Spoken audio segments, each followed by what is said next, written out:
Aduba a Cidade conta histórias.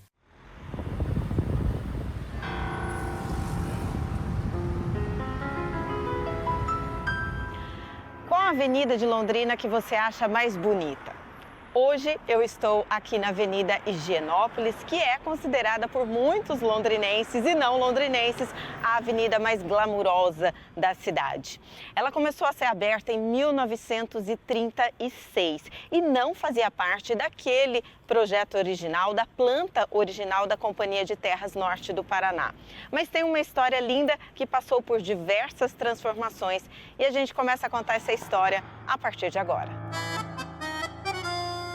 Rua Paraíba. Essa sim estava no traçado e foi de uma continuação dela, e não o contrário, que surgiu a Higienópolis. O retrato da burguesia da época, com suas mansões e palacetes, arborizada, com muros baixos e cheia de jardins. Desenhada pelo diretor da Companhia de Terras, Mr. Arthur Thomas. Aqui bem na esquina da Higienópolis com a rua Sergipe, que segundo os historiadores foi onde tudo começou. E vamos então perguntar para uma historiadora, Eliane Candotti. Estamos no ponto inicial da Higienópolis, é isso mesmo? É isso mesmo. Quando a gente pensa na Avenida Higienópolis, né, um local que não tinha no plano inicial da Companhia de Terras, mas que é considerado pelo interesse de trazer um outro grupo para morar aqui, né? Então a gente vai ter profissionais liberais, proprietários de terras, alguns comerciantes, empresários, médicos, que vão ocupar esse ponto inicialmente, que é considerado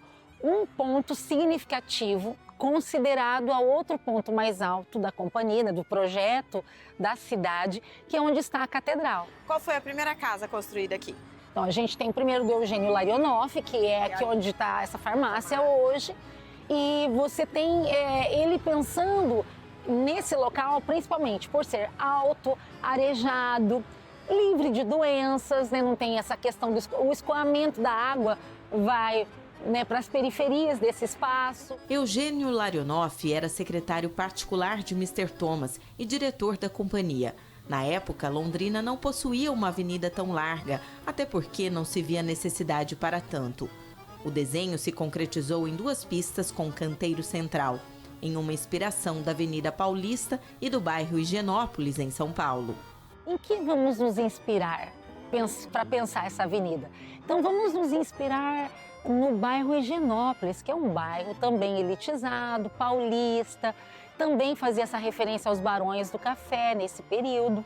Então, Higienópolis tem um significado, né? A própria grafia da palavra é a cidade da higiene. Na recém-aberta Higienópolis, casas de madeira ficaram proibidas. E nela, um dos endereços mais luxuosos daqueles tempos, o palacete do pioneiro Celso Garcia Cid, na esquina com a Rua Tupi. Quem conta essa história é Paulo Boni, professor aposentado da UEL e pesquisador dedicado da trajetória de Londrina. Essa já do Celso Garcia Cid, ela começou em 1945 e foi terminada em 1947. Quem que se hospedou aqui, por exemplo, nessa casa? Vamos pensar aqui o JK, Moisés Lupion.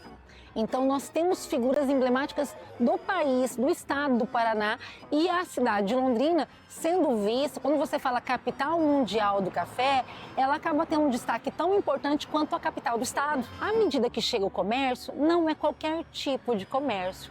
São as confeitarias, são as lojas que têm um outro padrão de consumo de roupas, de veículos. Então, eu tenho uma característica, como se fosse quase que de um shopping, né, que tem uma categoria mais nobre para atender esse público. Você falou, né, aqui que o tombamento não corre mais o risco de ser demolido. A Casa dos 7 Anões, se eu não me engano, sei lá, final da década de 90, anos 2000, comecinho, foi demolida e isso causou polêmica na cidade. Você lembra disso? Eu lembro. Foi uma covardia, porque eles vêm demolir num sábado, quando não tem nada aberto, sabe? Quando nenhuma instituição, nenhum órgão público está aberto, eles vieram aí e destruíram a casa. Foi uma pena, e assim como a Casa dos Anões, tantas outras casas. Uma outra casa que também se tornou, sei lá, emblemática, né? Referencial, simbólica aqui na Higienópolis foi o Castelinho, que era do Dr. Jurandir Moraes Silva e a esposa dele, a dona Neide Reichert. E essa casa também se transformou num marco. O que tinha de gente que vinha tirar uma fotografia em frente da casa era um negócio espantoso. De quando que é essa caixa d'água? Olha, a caixa d'água, quando a gente fala ela demorou um tempo para ficar pronta. Ela foi uns 4 anos, foi na gestão do prefeito Antônio Fernandes Sobrinho. E ele marca a cidade porque ele vai atrás dessa questão dos 25 anos da cidade. E era a caixa d'água da cidade, é isso? Ela é um dos pontos de abastecimento, porque quando a gente fala dessa estrutura da Sanepar, né?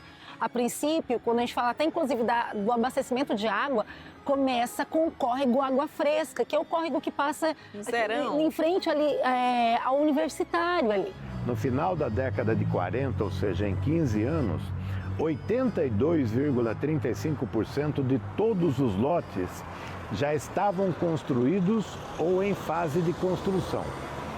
Aí o prefeito, né, nós estamos falando do começo da década de 50, que era o Milton Ribeiro de Menezes, ele fez uma proposta assim, digamos, que era para ser uma desapropriação amigável da Rua Alagoas para baixo, até chegar lá na Rua Dulcídio Pereira. E o Milton Ribeiro de Menezes, ele fez essa proposta para os proprietários aqui. Era tudo lote rural, né? Tudo lote rural, chácara.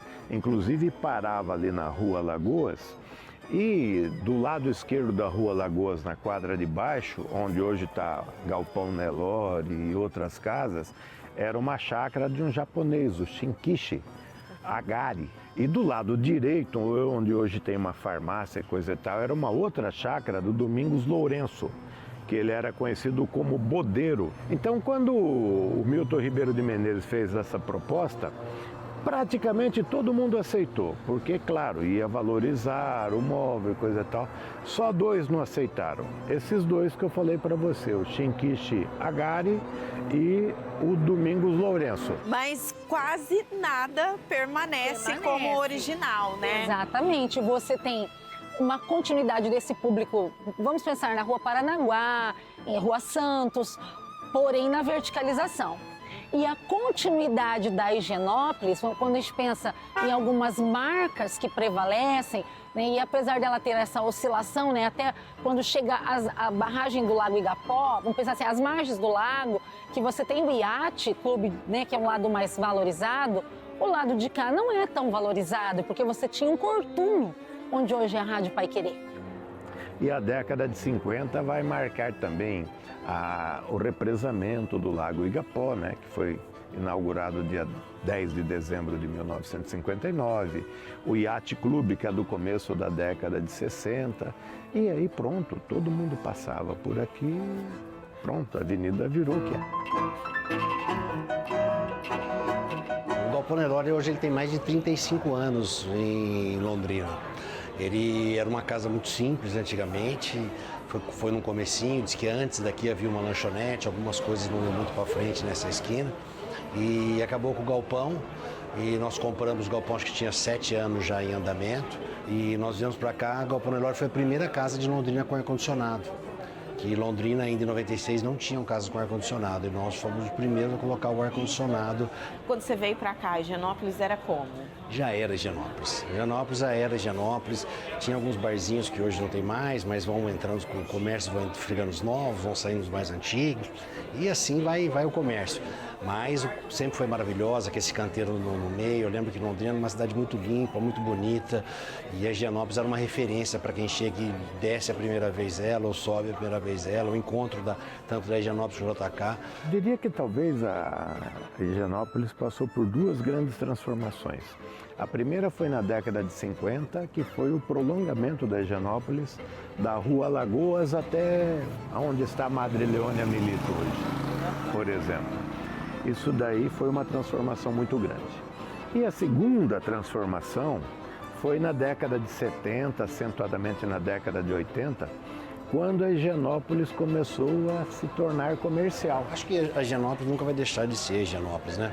Eu acho que os melhores bancos estão aqui na Higienópolis, os restaurantes estão na Higienópolis, o número de farmácias que estão na Higienópolis.